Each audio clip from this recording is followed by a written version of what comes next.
When a biker gang caught a 14-year-old kid spray painting their clubhouse wall, they expected trouble.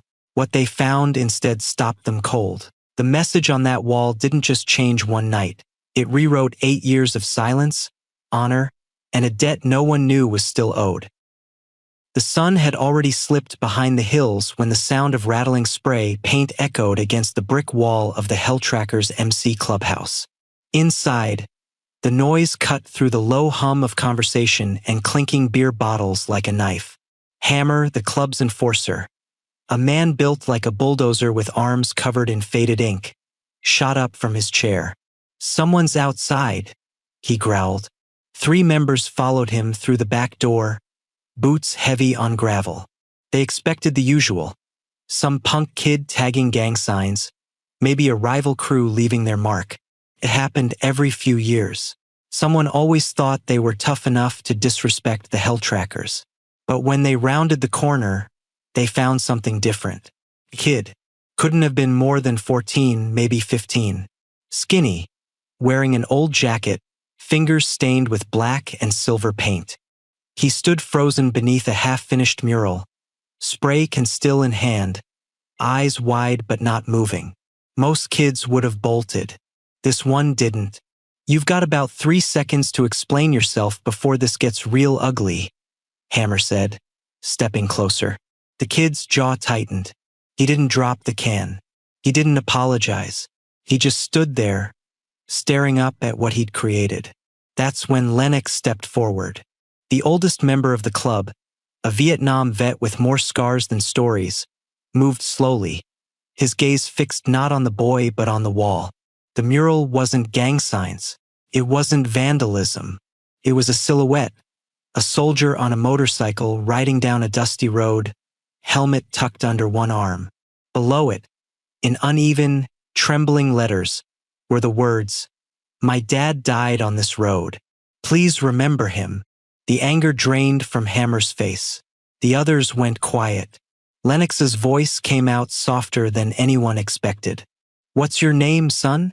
The kid swallowed hard. "Jaden. Jaden Fisher." The name hit like a freight train. Mason Fisher.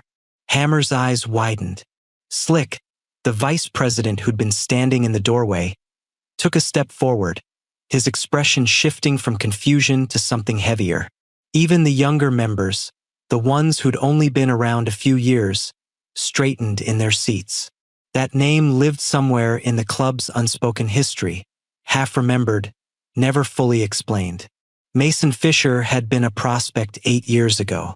Quiet, disciplined, early to every ride. National Guard on the weekends. Always said he'd earn his patch after his next deployment. He never came back. An IED in Afghanistan. Route clearance mission. Gone in an instant. The club had mourned.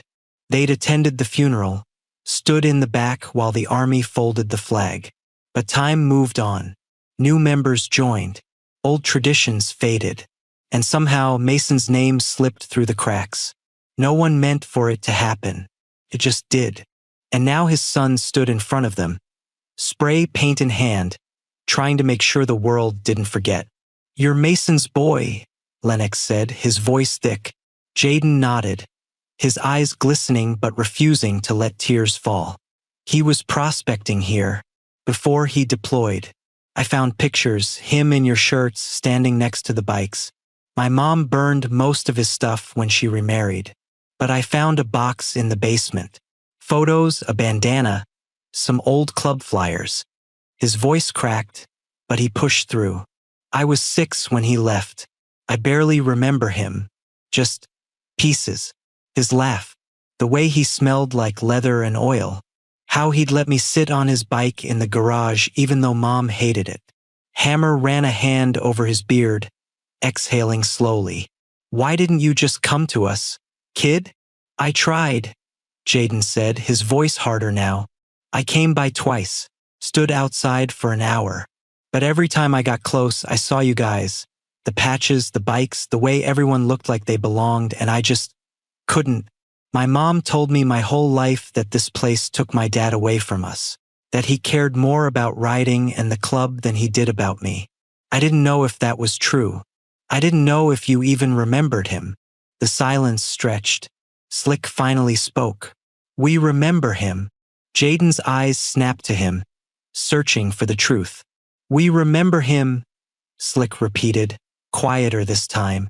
We didn't honor him the way we should have." Jaden looked back at the mural, the image of his father he'd spent weeks perfecting in a notebook before finally working up the courage to put it on the wall. "This road, Route 19, it runs right past here. He used to ride it all the time, didn't he?" Lennox nodded. "Every weekend." "Then he should be remembered here," Jaden said, his voice steadying. "Not just in some cemetery 2 towns over where no one visits. Here, where he wanted to be." Hammer glanced at the others, then back at the kid. There was no anger left, just respect. "Come inside," Hammer said. "We need to talk." The clubhouse smelled like old leather, motor oil, and decades of cigarette smoke that had seeped into the wood. Jaden sat at a worn table, hands still trembling slightly, paint still under his fingernails. Around him, the hell trackers had gathered, some leaning against the bar, others straddling chairs backward, all of them watching him with expressions he couldn't quite read. Hammer placed a Coke in front of him. Jaden hadn't asked for it, but he took it anyway, grateful for something to do with his hands. "So," Slick said, pulling up a chair across from Jaden. "Mason Fisher, your old man." He paused, studying the kid's face, looking for traces of the man he'd known. "You've got his eyes. Same intensity." Jaden looked up. "You knew him?" "I was a full member when he was prospecting," Slick said. "Younger then, dumber too. But I remember Mason. Everyone does, even if we don't talk about it." "Why not?" The question came out sharper than Jaden intended.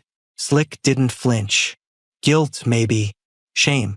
We told ourselves we'd never forget the brothers we lost, and then we did exactly that. Not on purpose. Life kept moving. New faces showed up. Old stories got buried under new ones." A younger member named Crow, who couldn't have been older than 25, leaned forward. "I've never even heard that name before tonight." "That's on us," Hammer said from the bar, his voice heavy. "That's exactly the problem." Slick nodded, then turned back to Jaden. "Your dad was different. Showed up, did the work, kept his mouth shut. That's harder than it sounds." "He was National Guard, right?" Jaden asked. "Yeah. 1 weekend a month, 2 weeks a year, that was the deal. But then his unit got called up for deployment. Afghanistan, 2016. Slick's jaw tightened. "He came by the night before he left. Told us he'd earn his patch when he got back. Said he wanted his son to see him wear it someday." Jaden's throat closed up. He stared at the table, blinking hard. "He talked about you constantly," Slick continued. "Showed everyone pictures on his phone. This little kid with a gap-toothed smile, sitting on his dad's Sportster in the garage. He was so damn proud of you." "I don't remember that," Jaden whispered. "I don't remember most of it." "You were 6, Lennox said from across the room. "You're not supposed to remember everything. But that doesn't mean it didn't happen." The old vet moved slowly, disappearing into a back room. The sound of boxes being shifted, drawers opening and closing, filled the silence. When he returned, he was carrying a leather-bound ledger, its edges frayed and cover cracked with age. He set it on the table in front of Jaden and opened it carefully, flipping through pages filled with names, dates, and notes written in different handwriting styles. Some neat, some barely legible. It was a record of every member and prospect who'd ever been part of the Hell Trackers, going back decades. Lennox's finger traced down a page until it stopped on a name near the bottom. Mason Fisher, prospected March 2016. The ink had faded to gray, but the letters were legible. Nothing crossed it out. Nothing closed it. Just his name suspended. "We never closed his file," Lennox said quietly. "Never had the heart to cross it out. But we never finished it either." Jaden reached out, fingers hovering over his father's name. Why not? Because he never got his patch, Hammer said. Club rules are clear. You prospect, you earn it, or you wash out. Mason didn't wash out, but he didn't get patched in either. He was just gone. That's not right, Jaden said, his voice rising. He died serving his country. He would have come back if he could. That should count for something. You're right, Slick said. It should. Crow spoke up again, hesitant. Has anyone ever been patched in posthumously? Hammer shook his head. Not in this club. Not in the 40 years we've been running. Then maybe it's time we changed that, Lennox said. The room went still. Jaden looked around, seeing the weight of the moment settle on every face. These men, hardened, tattooed, rough around every edge, were wrestling with something they'd buried 8 years ago. Slick exhaled through his teeth. His army buddies scattered after the funeral. Haven't talked to any of them in years. Don't even know who's still around. Carlos is, Jaden said suddenly. Everyone turned to him. Carlos Reyes. He was in my dad's unit. He still lives in town. Works at the auto shop on 5th Street. He came by the house once, maybe 3 years ago, tried to talk to my mom about my dad. She slammed the door in his face. Jaden's voice hardened. She didn't want anything to do with anyone who reminded her of him. But you do, Lennox said. It wasn't a question. I need to, Jaden said. Because if I don't, who will? Hammer pushed off the bar and walked over, placing a heavy hand on Jaden's shoulder. Listen to me, kid. What you did tonight, that mural, that took guts. But it also opened something up that we should have dealt with a long time ago. He looked around the room. We owe Mason Fisher. And we owe this kid sitting right here. Slick nodded slowly. We need to call a vote. On what? Crow asked. On whether Mason Fisher gets his patch. 8 years late, but earned all the same. Jaden's breath caught. You'd do that.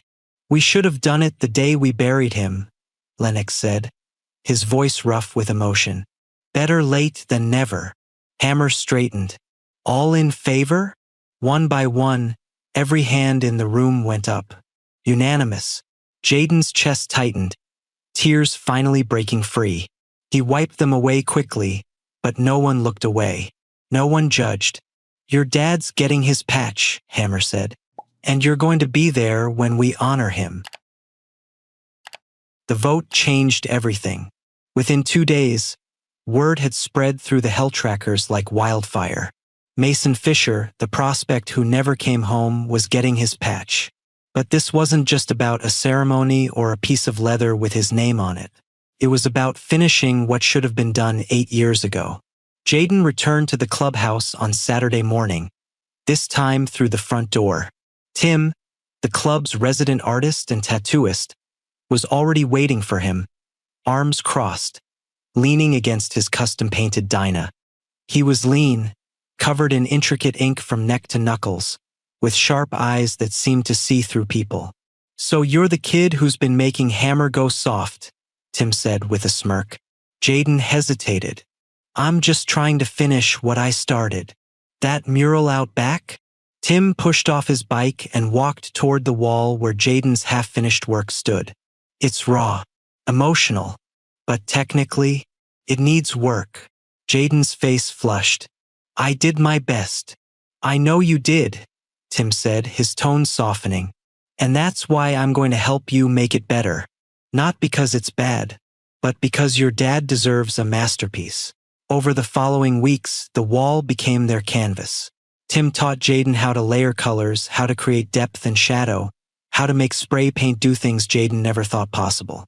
They added flames around the soldier's silhouette, not aggressive, but warm, like the fire of remembrance. They incorporated honor tags for other veterans who'd ridden with the club, men whose names had also started to fade. At the bottom, Tim helped Jaden stencil a black ribbon with names in silver. Mason Fisher, Johnny Reaper Colton, David Hayes, Michael Norman.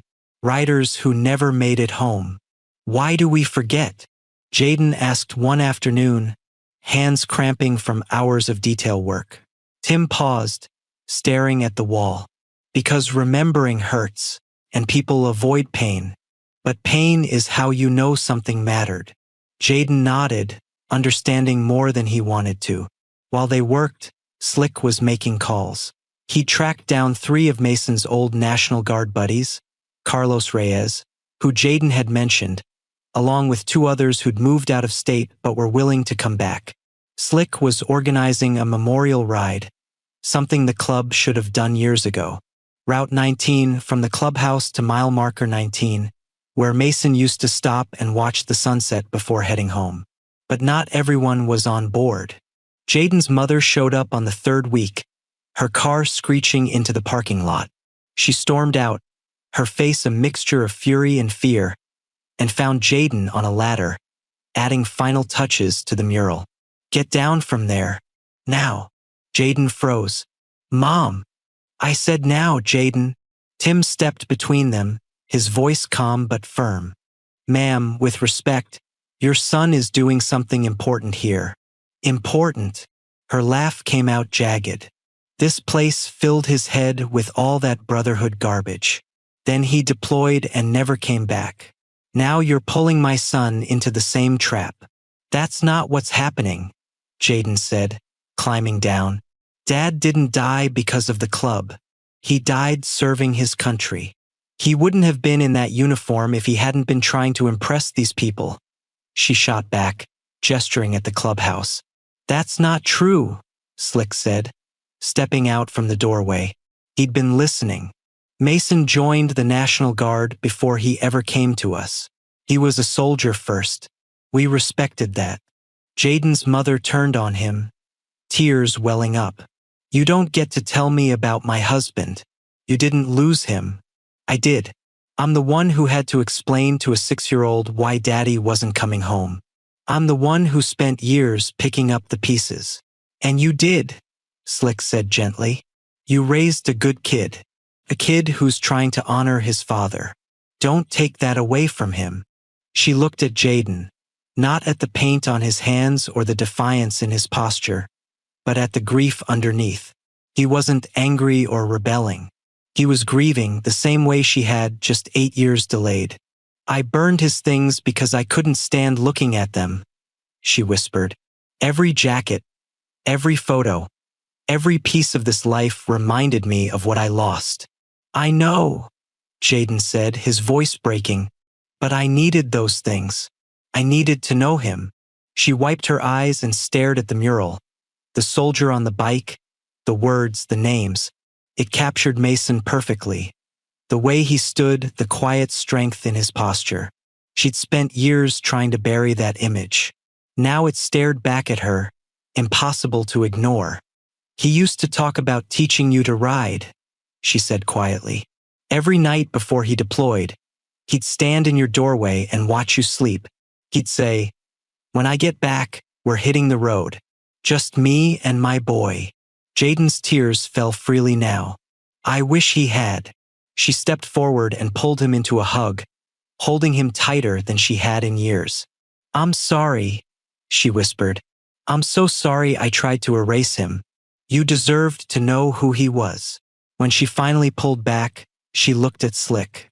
"What happens now?" "We ride," Slick said. "Next Saturday. We honor Mason the way we should have done from the start. And your son is going to be part of it." She looked at Jaden, fear flickering in her eyes, but she nodded.